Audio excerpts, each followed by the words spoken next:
Mula sa kanilang ninuno, naghihimagsik na sila sa akin hanggang ngayon. Matigas ang kanilang ulo at walang pitagan. Kaya puntahan mo sila at sabihin mong ito ang ipinasasabi ng Panginoong Diyos. Sa makinig sila o sa hindi, pagkat matigas nga ang kanilang ulo, malalaman nilang may isang propeta sa gitna nila. Ang salita ng Diyos. Salamat sa Diyos, salamat sa Diyos, sa wika mong banal, salamat po. Salamat sa Diyos, salamat sa Diyos, sa bugtong mong anak, salamat po.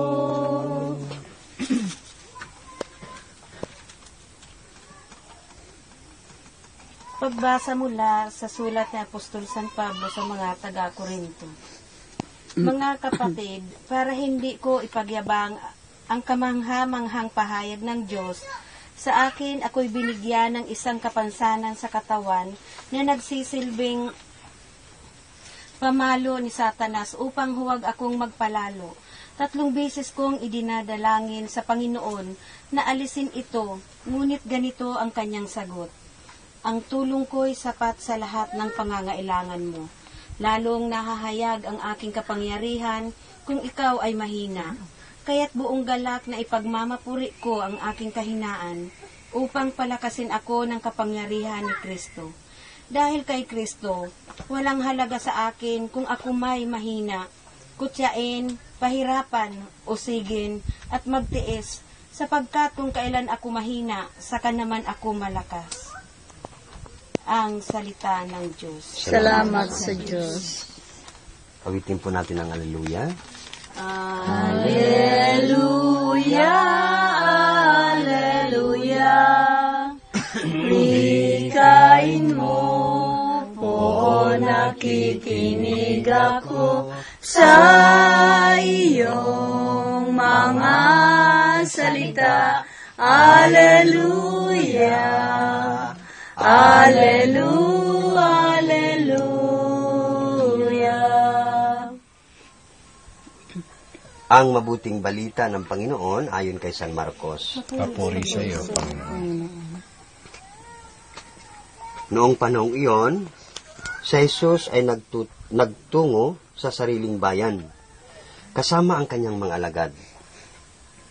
Pagdating ng araw ng pamamahinga, nagturo siya sa sinaguga. Nagtaka ang maraming nakarinig sa kanyang at nagtanong, saan siya nakakuha ang lahat ng iyan? Anong karunungan ito ipinagkaloob sa kanya? Paano siya nakakagawa ng mga kababalaghan?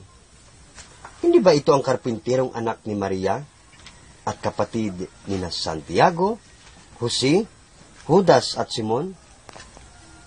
Dito nakatira ang kanyang mga kapatid na babae, hindi ba? At siya ayaw nilang kilanlin.